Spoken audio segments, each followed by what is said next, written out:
Welcome to Beans and Breakdowns, a podcast dedicated to bridging the gap between specialty coffee and the heavy music community. On this episode, I'm joined by Greg Brady, co-founder of Anchor Coffee Co. out of North Wilkesboro, North Carolina. So grab a fresh cup of coffee and wake the fuck up.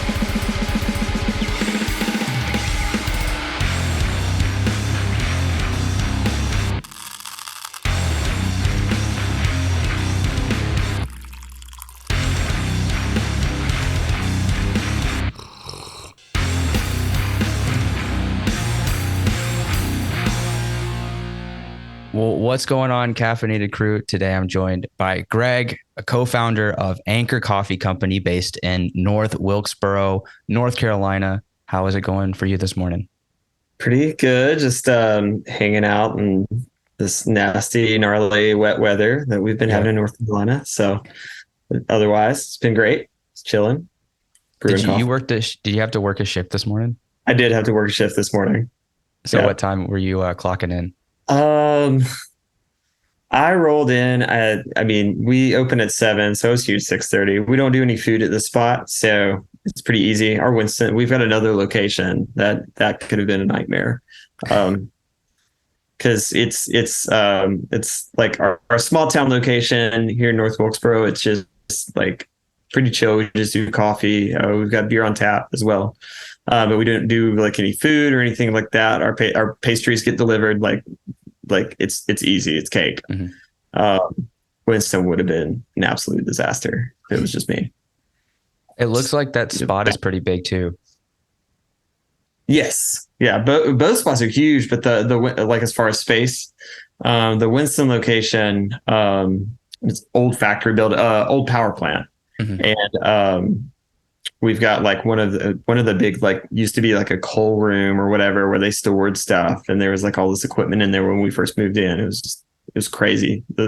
Some pretty cool like artifacts. Yeah. I love those like old kind of factory towns. Like this is kind of from your neck of the woods as well, I guess. Actually, this is my favorite mug. I don't know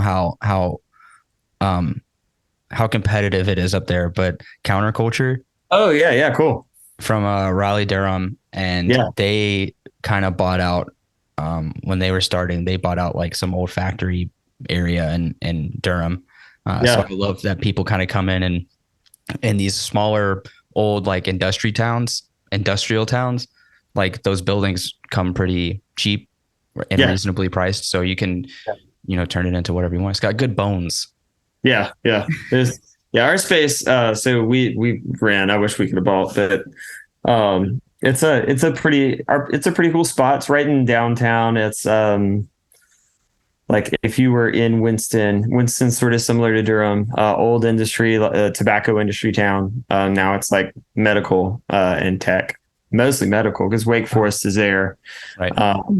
And then there's a few like sort of branch offs from Wake Forest that are huge. And we've been, pretty lucky. They developed these two power plant buildings, and got a pretty decent upfit allowance, and we're able to like get in there for a pretty reasonable, considering like the traffic and everything, pretty reasonable like rent. So nice. Yeah, that's awesome. Building some good coffee community in Winston-Salem now. Yeah. So. Well, hit me with what you're drinking. It looks amazing from what I've seen.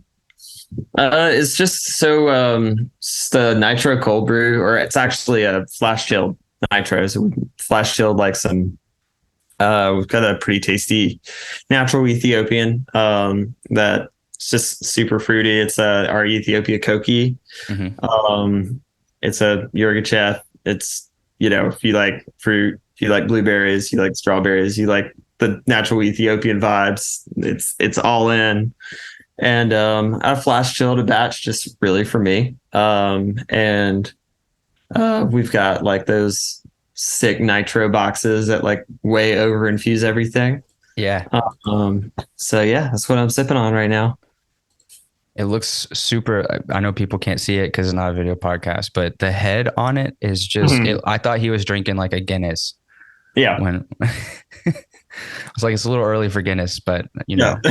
know, It's pretty serious. Yeah. I mean, I have been up since like 5 this morning. that's So true.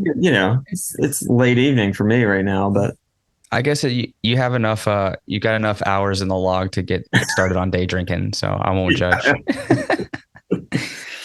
yeah. Well, on my side, I got something that really caught my eye. I was looking for something a bit, wild, funky. When I talk to people in the coffee industry, I like to do more pretentious coffees, I guess. Mhm. But I've got something from a roaster out of Quebec City called Cantook. Okay. It is it's a lot of words. So it's El Abejonal Gesha. Oh, Uh, oh, yes, it is oh my God, what is this? So it's called honey reposado is the like processing term. So honey okay. processed Costa Rican coffee. Oh, sick. And they do really, really great like fermenty. They always do great importing and sourcing those like funky honey processed and naturals and stuff like that. So this one's got like red berry, some cacao and floral notes, and Oh, the dope. berry is very forward. Heck yeah. We just So ordered, we've got some coffees coming in from, so Colombia. I can't remember the farm, but it's a tabby varietal. And it's like anaerobic natural. mm, Really, really stoked about it. We got like pretty decent, like on the green buying side of it, like price wise, we didn't spend like $15 a pound green, which is, right. when you start buying those like weirder coffees, they just start going up pretty high. Super, super stoked on that coffee. We like cupped it a couple weeks ago and like got the pre-shipment samples, and it should be here. Like bags should arrive like this week, and we probably start producing it in a week or two. So Nice. cool. That's cool. I love when people branch out and bring some things that are non-traditional to markets that kind of like more traditional. I Yeah. know in smaller towns, people kind of gravitate towards their diner styles, and they think that dark roasted coffee means more caffeine or stronger. And so, bringing like a culture of tasting the coffee and trying new things is really cool for especially roasters that aren't, counterculture and aren't, like Right. intelligentsia, things like that. Yeah. So, but yeah, I are you on a funk train? Because I have caught the fermented funky like train. Dude, I love, yeah, no, I give me all the fun.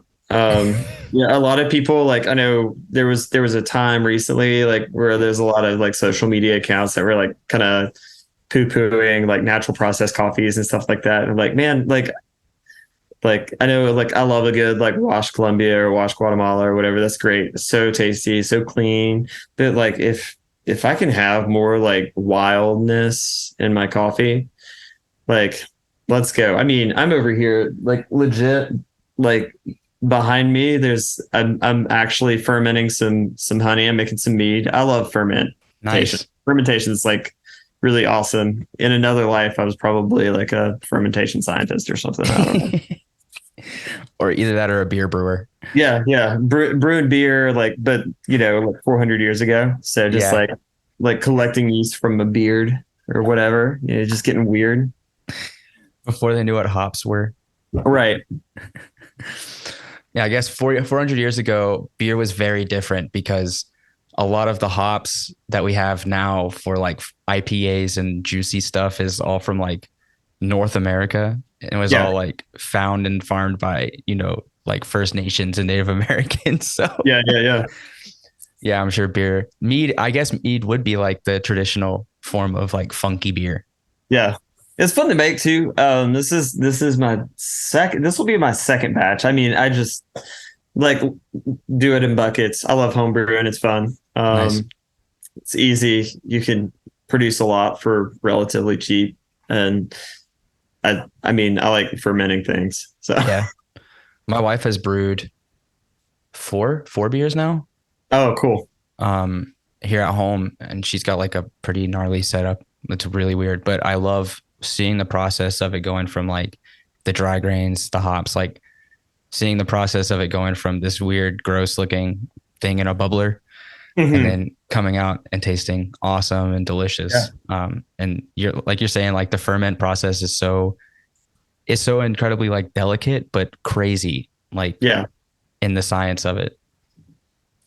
So how they do that with coffee, no idea. Yeah. I mean, honestly, it's very similar, except like it's shorter, right? So you're not out here like fermenting for like 40 days or whatever. But like, I know my friend Alexis, he's one of like our producing partners. He lives in Panama, and he does, most of his coffees, he does like obviously has like a wash process and like a regular natural, but he's been like experimenting the last couple of years with doing some anaerobic stuff. And so he's got big like silos where they'll like dump water in, they'll dump in the stuff, the coffee, right? In the fruit, and push everything out with nitrogen or whatever. And I mean, they've even messed around with pitching different types of yeasts and stuff like that to like have more control. It's pretty cool. It's above my head, but it's really cool. It's definitely above my head, but I can tell you that I love the end product usually. So more power to these producers. I know that sometimes people are reluctant, especially people that have like a consistent, washed and natural, are very reluctant to get into doing like the anaerobics and the thermic and like maceration and stuff like that, just because if anything goes wrong, you lose pretty much all that coffee. Yeah. And so taking a loss like that can be detrimental to some of these smaller producers. So seeing, some family producers trying things out, doing some weird science. It's so dope. Yeah. We carried last year, we had I think his first batch of anaerobic that he done. And it was great. Tasted like strawberry shortcake. Oh my God, that's crazy. Okay, so my friend that runs a roastery here in town, he got a Colombian double anaerobic. Okay. Through an importer here that he works with all the time, and it was like strawberry cream Danish. Yeah. Sorry, that was not the double anaerobic. That was the one before. It was a Kenyan that he had. Okay. But then he had a Colombian this past year that was pineapple juice. That's what it was. It just tasted like pina colada almost. That's incredible. Yeah, it was crazy. I love it, dude. Just give me all the funky, weird coffees. Like,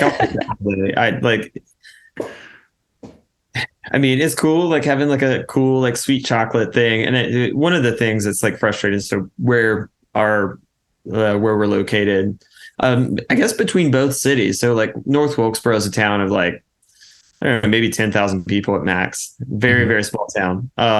We were pretty lucky. We started roasting here back in like 2014.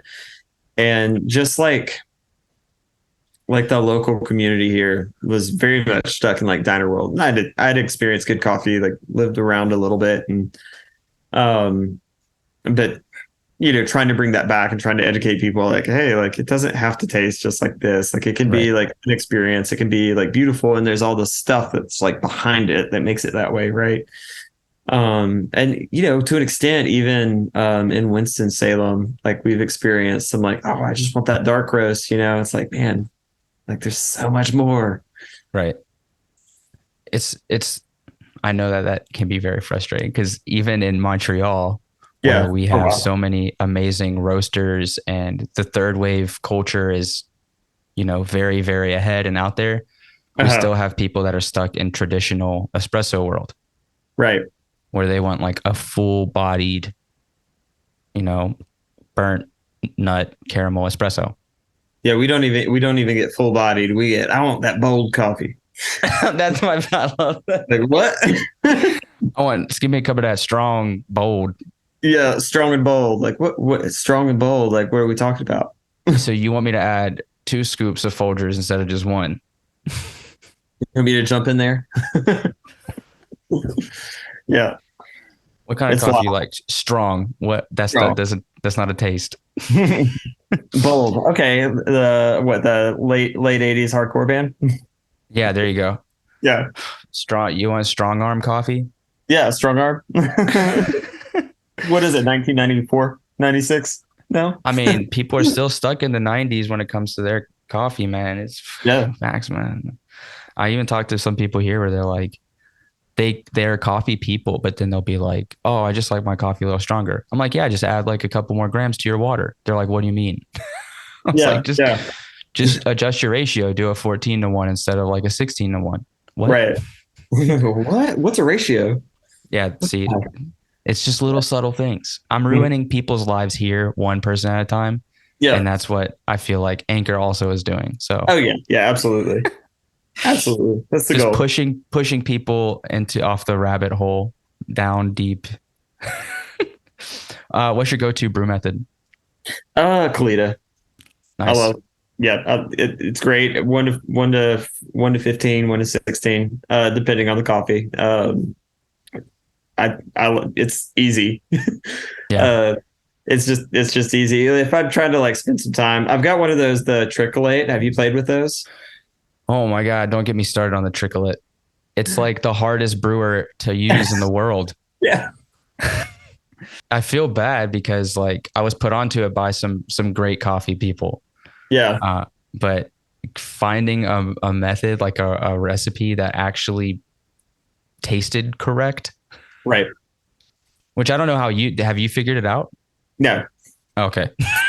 I've messed around with it. I've gotten like some halfway decent coffees through it. A friend of mine was messing around, like a friend at the shop was messing around with it and had gotten some pretty decent results. And I've just never been able to really like emulate that. Like, right. I don't understand. It should be so simple. It seems like it would be a very manageable way to make coffee, but I've not figured it out. I found a recipe from, I believe it was April, that kind of put me on the right path, but it's so hit or miss. Like, and if I find a recipe where I have to like adjust my whole grinder, like I don't really want to do it. Yeah. It's a lot of work. That's just me. But like, yeah. I have gotten like a few cups where it didn't take 10 minutes. It took like 5 minutes and it wasn't completely over extracted. Yeah. But I mean, I think a hack would be go buy a $30 AeroPress and make a pour over in that, because guess what? That's also zero bypass. Yeah. So just grind a little bit coarser. And you don't have to get like, you don't have to order it from Australia. And yeah, I guess they're probably distributed here now. I bought one of the like first runs or whatever. So I was like, oh, it's really, really awesome. And I think James Hoffman or somebody was like, oh, you need to check out this brewer. It's really cool. And I was like, oh, sweet, I'm going to do it. Right. Yeah. Because that's what you do. And I ordered it and, it shows up 2 weeks later because it's like having to be flown over or whatever. They're like, $80 or $90 for like a tube of plastic. Yeah. And some filters. The filters are expensive. That's another thing that pissed me off is the filter size. It's like a custom filter size. Yeah. And it's like everything about that filter is different. Then you can't just get it. You can't just like order it. You can just like go to the shop and like pick up filters. Yeah, so that was a learning experience for me, was like, oh, maybe you shouldn't just jump on the hype of a new brewer. Yeah. It's why I've like reverted back to Kalita. That's all I use anymore. Like it's so straightforward. You got 3 holes. Yeah. Great. Good filter. It's not the most expensive thing in the world. Have you tried an origami? I have not, but yes, kind of, in the sense that like I have a good friend of mine has one. They're pretty cool. What do you think about, because you can be conical or flat bottom, so you can emulate like a V60 as well as your Kalita style with the same brewer, just depending on the filter. Oh, I didn't know that. That's pretty dope. Like, I mean, I have both, so I would be right. Just aesthetics aside. Yeah, they're pretty. They're beautiful. Sexy. I was at Blend-In a couple years ago in Houston, and it's like an immaculate shop, just so beautiful. Yeah. I order a like a wash Panamanian Geisha. I think the pour over was like $12 because it was like only 10 kilos of this coffee existed. And Right. so they're like, oh, do you want it on origami? I was like, yes, of course. Like, what do I look like? And then I look over and it's a pour steady. So it's literally the most hipster. Like, it was awesome. The experience was so cool because it's everything I wanted. I wanted to try the pour steady with the $12 pour over from Right. this Panamanian geisha made by this couple, in the mountains of Panama. Sick. Yeah. It was a great coffee. I'll give it that. But was it worth all the hype? Yeah. To me, it was, but maybe not to everybody. Yeah. I think the coffee itself, like, would have been great any way you produced it. Like, Yeah. whether it was origami or, like, I mean, it'd probably be awesome on espresso. Like, dude. Yeah. So, Or, I mean, you do just about anything. Those pour steadies are cool though. they're sick. It was like watching a robot. It was like watching Chat GPT make Oh God, coffee for me. it's scary though. We've got Marcos, the SP9s in Winston. They're similar kind of vibe. We run those with Kalitas. It's great. It's very helpful with labor costs too. Of course. We could pay, have 2 employees on instead of like 3 or 4, and still offer pour overs, which is really cool. Yeah. Those have not caught on here. The like the pour over robots, I guess is what you would call them. But most cafes that do pour overs, which there's like 4 in Montreal, they just do manual, I guess, because a lot of people, it's espresso culture here. Yeah. We've got we don't have espresso culture in Winston Salem. Is black coffee, man. Nice. But we're changing that up a little bit. Like, we've introduced, like, I'm a sucker for, like, we're talking about funky coffees. I'm a sucker for, like, an espresso done with some, like, weird, like, anaerobic or like a Gesha or something like that. It's so wild, just like weird. You don't see a lot of that around here in the Southeast. Same here. It hasn't caught on. I don't know where you have to go for that. Maybe New York. Right. Maybe. Yeah. Like like 3 like hipster shops in New York, or like Go Get 'em Tiger in LA or something like that. Maybe. Yeah. I think maybe Perk might play around with something like that. That might be the only coffee shop in the South that I know of that'll do that. Black and white. They mess around with that stuff. Where's Black and White? It's in Raleigh, North Carolina.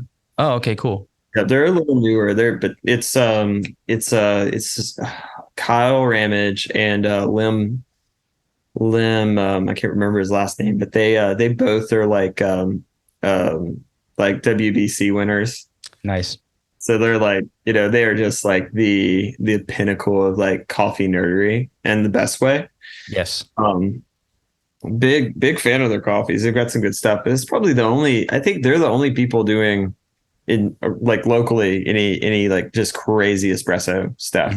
Well, that's a good way to ask you, do you have a life-changing coffee that kind of jump-started you into this industry or community or world of specialty coffee? 100%. The Counterculture Adito, 2015, maybe 2014. No, earlier, maybe 2012. It wouldn't have been 2012. It would have been 2013 or 2014, because I know the exact coffee that you're talking about. Yeah. So that's the one. That's the one. The strawberry one, right? Yeah. Yeah, that's mine. That's awesome. It's coffee. Well, it makes sense. If you were you in Georgia in 2013, 2014? I worked at a counterculture shop. Oh, there it is. That's it. That's crazy. Yeah, it was like it would have been like early 2014, because I remember. Yeah. Well, tell me how did you taste it? Like, what was your experience? I was at a shop in Charlotte, and I can't even remember the name of it, but they serve counterculture. That was their thing. And they had it on batch brew, and it, I was like, I had really only had like Starbucks ish coffee up until that point. Mm-hmm. And, I was like, what's this? Adito, why is this not regular coffee? Somebody invited me out, and, I checked it out and I was like, wow, like the obviously like very bright, very much different than like Bernie, like roasty. Right. It was so good. And ever since then, like always kind of like been like up until that point, like I said, I never really had anything that was super exciting coffee wise. Mm-hmm. It was just like whatever. But after that, it was just like, oh wow, like I want more of this. And like and never really, I'm not like huge like drinker or anything like that. Like I don't drink a lot of beer, a little bit. So I never really like went down a food and beverage rabbit hole, if you will, Right. until that point. Like up until then, I was like, dude, I would like love a Coors Banquet, or Still love a like Coors Banquet. like just I'd love a Coors Banquet. That'd be dope. But after that, it was just like, oh my god, like what? How far does this go? And clearly, it goes very far, right? Um, and so I've just kind of been on that rabbit hole ever since. Amazing. Like I know, like I own a coffee roaster and a shop or whatever, but like even beyond that, it's just like I'm always like hunting down like new weird coffees. Whether it be like, friends that we work with as far as like producers or like some of the roasters that are local in North Carolina or around, like always just going after. I know that you started roasting for Anchor 2014 is kind of the birth of this, but give me kind of the story. Well, so we after I had this awesome coffee, this Alita, I was definitely kind of on this like weird like train of like I want to figure out like coffee, I guess. And I've always been one of those people that like just loves to like do things, like figure it out. Like I said, I like to brew beer. Like I'm not super good at it by any means, but I enjoy it. Right. And so I got a popcorn popper, and started ordering green coffee from Sweet Maria's, and was Nice. like, just doing the thing. It was super fun. Me and my friend Nate, who's my business partner, started roasting coffee in my kitchen. We like bought like a Nicaraguan, Guatemalan coffee, some Brazils and Ethiopia, just whatever we could get. Because like I was buying like roasted coffee too from mainly Counterculture. Because I mean, like at that point, like I didn't really know like there was this huge like world of coffee roasters. And so I was just like roasting coffee in my kitchen for a while. And my wife absolutely hated every bit of it because she's not a coffee drinker and it smells bad when you're actually roasting. Like, yeah, it's very potent. And so like we just started messing around with that and giving it to friends, and people were like, I guess probably being nice, right? And they were like, oh wow, this is great. And so we like, fast forward like 6-8 months, we're like, there's no coffee culture here. There's nothing like that, but there's a possibility for that. And like North Wilkesboro is it's like as small of a town as it is, like if you can get the community behind something here, like they're going to be like all in. Right. And so we started kind of building, we built out like a small little roasting space and like put a little bar up with like some scales and a couple like Hario like kettles, and Nice. just started selling to people at farmers markets and things like that around, because we between here and Winston, Boone, Statesville, there's like 4 or 5 like really solid like little markets, and we were just hitting all those up like as much as we could. And then in 2017 we had like sort of like built this kind of like grassroots coffee shop for a bit. And then I think it was either 2017 or 2018. We built out the space that I'm in now, which is like a like an actual like cafe or coffee bar. Right. And we host events here, do some live music and stuff like that. And then in 2019, we started working on our second location, like laying groundwork, doing the research and pitching investors and stuff like that, and signed the lease in 2020 February. And then of course, like everything's sort of shut down for, oh man, like literally immediately. Like we got our lease together, we got our contractors together, started working on the like drawings for the space and the design and everything like that. And then all of a sudden it was just like over. Right. And so we held on to that for about a year. Thankfully we didn't have to pay rent on that. It was abated, which was great. Yeah. It's like Wilkes is cheap, Winston's not as cheap.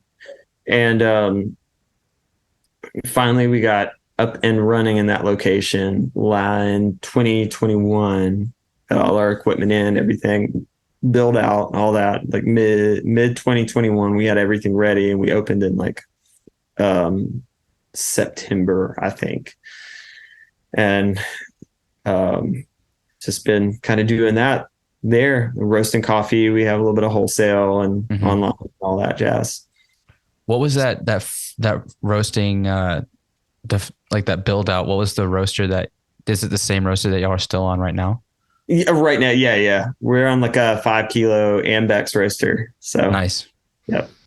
I like those little 5 kilo 10 pounds. So 5 kilo setups. They're really, really great for like, small to mid level roasters. Yep.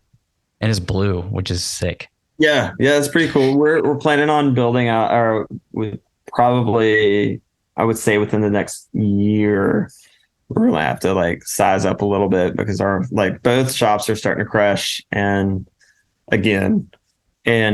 wholesale is starting to take off a little bit. So during the pandemic, a lot of people here, I know that the US wasn't shut down quite like in Montreal. We had like 18 solid months of lockdown. Right. So a lot of roasters went to online doing wholesale. Did y'all also see that huge bump? So we did see quite a bit. Like I said, we have like a really strong like community here in Wilkes. And we had built that just over years. And like, I mean, everyone kind of knows each other. You've got literally between Wilkesboro and North Wilkesboro, there's like maybe 10,000 people. And then like the rest of the county, there's plenty, because it's a pretty like large like space. But between the two towns, like, we had like a little pickup thing set up. We have a drive-through, which was helpful. Yeah. I would say like from like March to, I don't know, maybe July, we were pretty hard shut down, where we were just like couldn't really do much of anything. And I mean, it was pretty dismal then. We did have online, right? But and I think in July we started ramping up our drive-through a little bit. There was some possibility for that, at least. Nice. And luckily, like we live in a town that's like fairly like they did a pretty decent job of like actually like following like the mask mandates and like following the stuff. We didn't have a lot of like outbreaks, except for I guess one. We have like a chicken plant, like a Tyson plant, and that definitely got a little wonky, because I mean, they was packed in there and they had to continue. I mean, literally as an essential service. Yeah. Literal, like the most basic meat in the US is chicken. So, but we were able to like survive, Yeah. We didn't crush it by any means, but we survived. So happy with that. I'm glad to hear that, things are going really well for you at the Winston-Salem shop as well. Yeah. Like I said, I saw the shop online, and I'm a little bit jealous that I don't live closer, because it looks awesome. And you guys do live music as well. Mm-hmm. Yeah. Um, we we've got an employee who like books out a lot of stuff, and he's also into kind of like pop punk and hardcore. And Oh, cool. yep, we've been able to. We actually had Koyo there recently. Oh, yes. Which is kind of crazy because like usually we get like local bands and stuff like that, but like my friend Jonathan's in a band called Dull Morning, and they're kind of like a local-ish pop punk like post-hardcore band. They're like, hey, yeah, I know the guys in Koyo. We can help you get a booking guy, and we'll make this happen. I was like, let's go. So it was a cool thing. Koyo is one of my favorite bands right now. I love them They're so much. super good, super good. They're bringing back the real emo. Yeah. No, this actually like a pretty. I mean, North Carolina's always had a pretty decent like punk and hardcore scene. A lot of good bands from North Carolina. So I know there was a band that I loved from North Carolina called Dwell. I don't know if you're yeah, familiar. Yeah, yeah, so good. Chaotic as fuck. yeah. You ever listen to like Beloved or Oh yeah. Advent? Oh, yeah. Advent's like one of my all-time favorite. They were like, if you're from the South and you were a Christian and you liked Yeah. any kind of heavy music, it Yeah. was like Advent and Zao. Those were like Yeah. the two. Beloved, of course. Yeah. And then probably like the Chariot. Yeah. Yeah. So yeah, I saw which playlist was it on the website that you had put together that was like darker music. Yeah. Yeah. Yeah. That random playlist. Yeah. Yeah, but it's like I'm like going through, I'm like, oh man, all of these bands, they're so good. Yeah. But yeah, I mean, do you mosh? I used to. Did you? Yeah. Totally. Yeah. Give me a crazy like local mosh story that you've like just from the day. Brought my brother, who was like at the time maybe 12 years old, like 17. Good brother. Yeah, oh yeah, dude. I think it was he might have been a little older. He couldn't have been he was a middle schooler though for sure. Sick. He used to take him to shows all the time because he like just he's a sweet kid and like digs heavy music.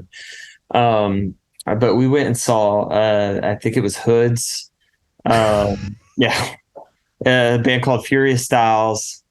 And What? it was like Hoods, Furious Styles, and Mirror, and My Children, My Bride. You say a mirror? Yeah. And we like typically with him, like we like because he was a little dude, he was scrawny back in the day. Now he's bigger than me. But he like kind of got like dragged into a pretty during the Hoods pit and just like got sort of thrown across, and I was like, oh god, that's my little brother. And I ran over there, and he had this big smile on his face. He was just like bleeding down his nose or whatever. He was like, dude, that was awesome. And so like yeah, definitely had taken him to a lot of shows back in the day. He's a big heavy fan, heavy music fan. Did you ever get to like rip a spin kick? Oh, dude, totally ripping spin kicks. Hell yeah. All spin kicks. Spin kicks, windmills. Yeah, definitely some windmills, some floor punches. Oh man. Don't get me started on a good floor punch. Yeah. I tried not to be like Mr. Crowdkill. I was always skinny, so I couldn't really do that. Okay. Yeah. So yeah, you gotta weigh your you gotta like read the room when it comes to that. If you're smaller than like the people that you're gonna crowd kill, you're probably gonna get hit. You're probably gonna like get in a fight. Retaliation. There's always always retaliation. It's all in good fun. Yeah. That stuff's cool. I just recently saw pretty North Carolina level history, but Prayer for Cleansing played a show. Wait, the dudes from Between the Buried and Me? Yeah.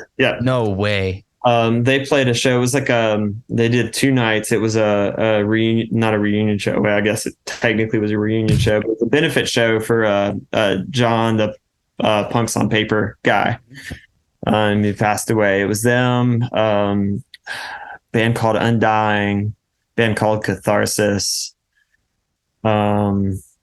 and there was like 4 other bands that played on those bills. It was long days. I just went to like the second half of one of them because I got kids now. I can't just go all day anymore. Yeah, the once you hit 30, your back is just you can't sit through a matinee show anymore. It doesn't work. Another show. It's happening today. I'm not going because I've got like it's just ridiculous even thinking about trying to go to a show today.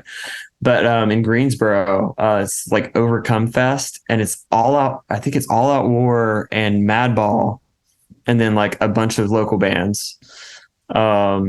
In Greensboro, it's like the first time All Out War is played in like the Southeast in like 20 years or something like that. Like I would love to go. Yeah, they tend to stay like Chicago and like up in like the Northeast, like northern Midwest. So yeah. I love All Out War though. That'd be a violent show. Oh, good. Yeah, I know.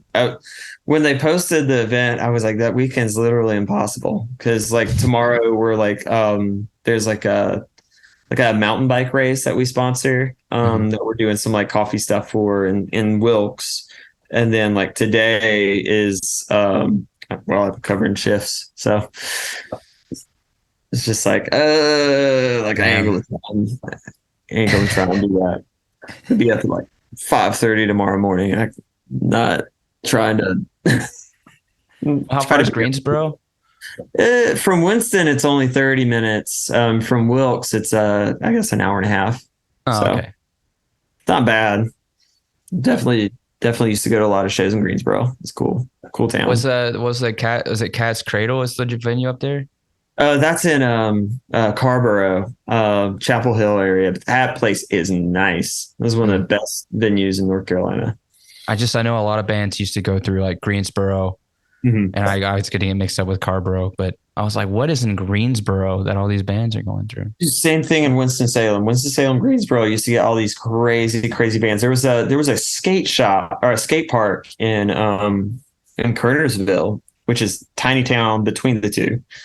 And they would get like, gosh, that Hood show, that's the Hoods and a Muir show played there. I saw like, remember X Looking Forward X?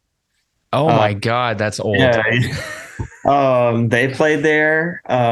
Stretch Armstrong played there a few times. Oh man, I love Stretch Armstrong. They came back for Furnace Fest last year. God, I wanted to go to that so bad. Me too. But it's also in Alabama. I used to live in Birmingham for like when I was going to school. Birmingham has a really cool scene. I saw a lot of great shows when I was living there. Heck yeah. But yeah, Savannah was a bit different. It was just small. Yeah. I love Savannah. What did you go to school in Savannah? Or? No, I'm like born and raised in Savannah. Oh, gotcha. Okay, cool.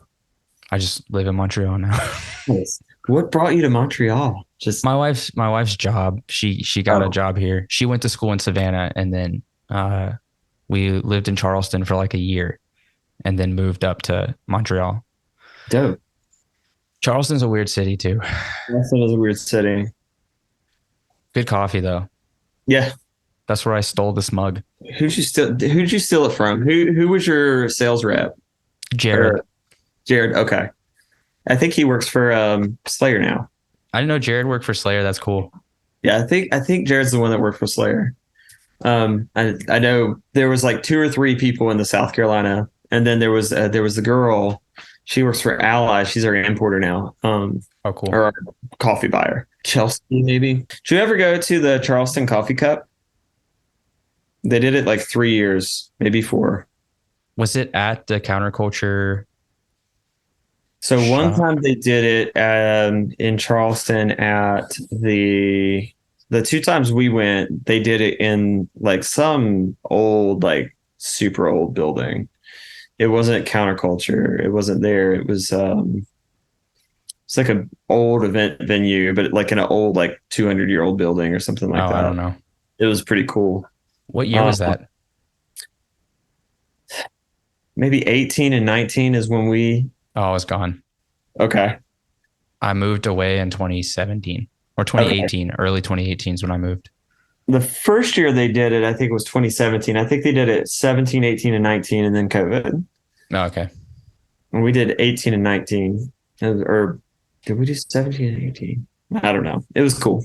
Mm-hmm. I met the guys at Pert. And then like John and was it Peter? I think so. That those guys, the guys from Summit were down there, from Charlotte. And then I think one year, the second year, the Black and White guys were there.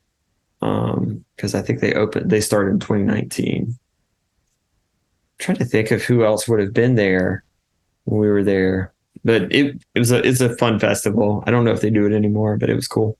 Did you ever know when I was there, it wasn't Second State. It was Collective Coffee. Yeah. But I think they bought out Black Tap. Yeah. Because at least the locations for sure. Because I remember like the first Black Tap location, the one in the house.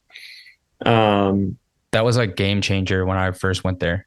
It's now a Second State. So I know I had a friend that went through there recently on tour, and he was like, picked up this sweet, ice drip from Second State. And I was like, wait, that's the matte black GB5.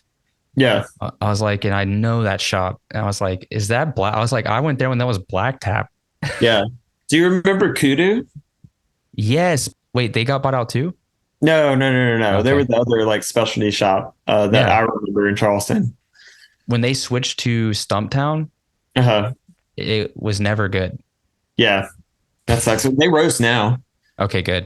It's way better. I'm not a big fan of Stumptown coffee. Me neither. Not really had anything good from them. And maybe they've got stuff that's like not their blends or like just generic single origins that they do, but I don't know. I've just not experienced much good. Well, Greg, I really appreciate you coming on and hanging out. This has been a lot of fun. I'm glad to know that there's some coffee community being built in Wilkesboro and Winston-Salem now. So I really appreciate you. Yeah, definitely. I have one last question for you before we go. Okay. What's your favorite city for beans and breakdowns? Favorite city for beans and breakdowns? Yes. It's a tough question for someone like yourself. Man, honestly, Winston-Salem probably. It's good coffee because not just us. There's Cranky's, which has been around for a long time. Mm-hmm. There's some good coffee shops, and there's been some pretty epic shows there, at least in my heart. So that's what matters. Winston-Salem for sure. So would you say that Amir, the Amir and Hood show is probably the craziest show you've ever seen in that area? No. Give me a last one. Let's see. Well, I mean, one of the best shows I've seen, the Beloved reunion show. Also, Beloved was that was probably my first heavy show in Winston-Salem at the Millennium Center. It was their last show with Under Oath, Norma Jean, Classic Case maybe, and I think there was one other band. It was definitely in that kind of like more like Solid State Records vibe, kind of hardcore. But it was so good. You are speaking my language right now as a former Christ Core kid. Yeah. Solid State was like my saving grace, literally. I mean, no pun intended, my saving grace from the monotony of Skillet. Yeah, and for sure. Thousand foot crutch. Okay? We had to be rescued. Yeah, we did. Did you have Steel Roots? Did you have that channel? No. It was like the Christian TV channel. Yo, I don't know about Steel Roots. I do know about there was it was like Sky something. And it was like Tooth and Nail and Solid State like music on it all the time. So it was like that, but they changed the name, I think, to Steel Roots later on. Because I don't know, I'm 30. I don't know how old you are. 34. Okay, so it would have been around. We probably experienced some of the same stuff. Yeah. Yeah, but they used to have like videos between like 3 and 6 p.m. Mm-hmm. So when I come home from school, it would be like, you remember Blindside? Yeah. So like Blindside, Chasing Victory, Under Oath, Norma Jean, Dead Poetic. Mm-hmm. They had Comeback Kid. Oh, when Comeback Kid was a Christian band. I guess same with all those bands, but yeah. Yeah, for sure. So I that without that, I would, who knows what would have happened. Right. It'd been like, oh God. Yeah, I couldn't imagine what I'd be like. Still going to Skillet shows. Yeah. Well, Greg, thanks so much for hanging out. I've really enjoyed the conversation. I hope that everything keeps going well. Y'all keep crushing it out there in North Carolina. Heck yeah. Well, enjoy the rest of your Saturday. Take care. Absolutely. Thanks for listening to this episode of Beans and Breakdowns. I want to say thanks to Greg for hanging out on the podcast. I always love when we get the chance to have some more in-depth coffee conversations. So thanks again for hanging out. If you're in the Winston-Salem or North Wilkesboro area, be sure to stop by the cafe and grab a cup. You can also order some of their roasted coffee whole bean online from their website. Check the link in the description of the episode. If you enjoyed the podcast, please subscribe and leave a review. You can find out more information about the podcast by following us on Instagram at Beans and Breakdowns or on the web at beansandbreakdowns.com. Until next week, be sure to stay caffeinated and wake the fuck up.